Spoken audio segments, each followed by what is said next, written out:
Hello, Local 304.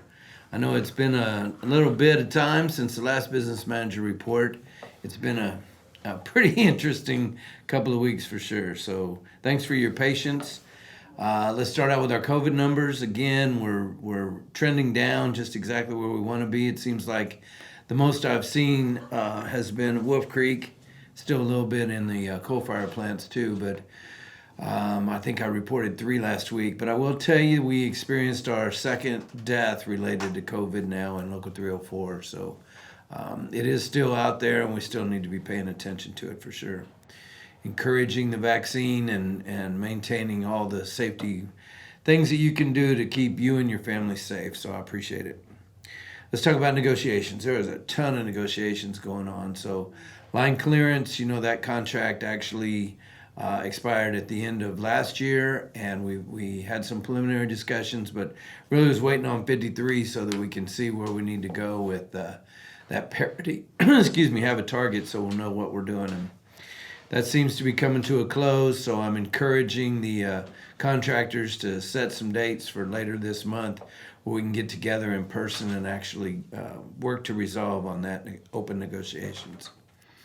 Kansas Gas Service had an extension vote that took place on last Friday, voted down pretty resoundingly by the members, and so we're looking at establishing a date, I believe, of the 26th to meet at the table and share proposals. So KGAS will be in full swing in just a couple of weeks. Evergy, the combined negotiation still ongoing. We still meet every Tuesday, Wednesday, and Thursday. This week we'll only have Tuesday and Wednesday because Thursday I have arbitration case for a terminated employee that at Evergy. So we will be taking a break on Thursday to be able to present our case to the arbitrator for that. Things are going really well. We are into the tougher economic things now, so the pace has slowed a bit, but you see those weekly communications we put out as a combined statement. We hesitate about getting too deep into what the tentative agreements are because they just are tentative agreements. And so there'll be a lot of education that goes on before there's a vote with exactly what all that means, establishing a new contract with all the language being rooted in somebody's agreement. So with 5 business managers at the table, we're making progress. Organizing continues with Peraton. We have until the May timeframe to get all of those dues deducts in. So all my Peraton members out there watching this video, please make sure that you're getting with your steward and getting a new dues deduct form signed. There's nothing really new about it other than it actually say Peraton on it, where we experienced whenever Peraton purchased the section of Northrop Grumman that they did, that some of those dues deduct forms for some of the more senior employees have been there for a lot of years, maybe even say Linton on them and or AIS. So this way we'll get everybody up to date with Peraton dues deduct forms. So work with your stewards on that. You will see Chad out there with others knocking on doors because we still want to try to get that percentage of non-members taken down. So look forward to that.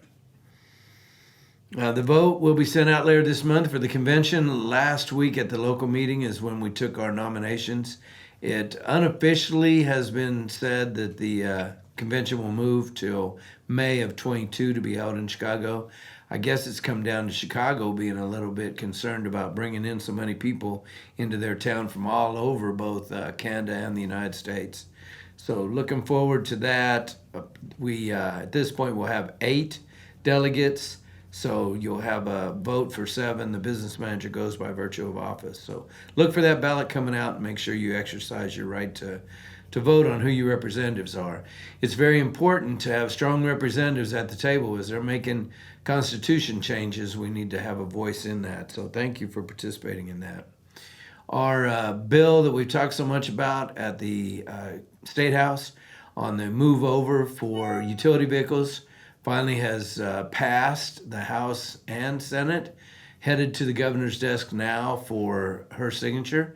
So we're really hoping that we'll get a heads up on that so we can be there the day that it gets signed, and looking forward to 2 years worth of discussion to make that happen. So thank you everybody that was involved in that. David gave testimony, and so I appreciate all the work that he did on behalf of Local 304 to help enhance your safety out there in the field. For anybody that you work for, the utility vehicle means any of my covered members that are out there working.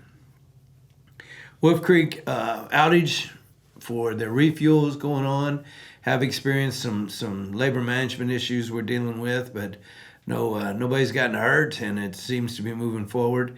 I'm sure you heard of the LEC, Lawrence Energy Center accident that happened a week or so ago, and nobody hurt there either, and still doing a root cause analysis on exactly how that valve lifted off of its seat and went through the ceiling and came crashing back down. So thank God nobody was hurt, and just except for the valve and little structural issues, why the power plant is still safe and should be up and running again. So Local 304, thank you for all that you do, and stay safe, and I close in solidarity. Thank you very much.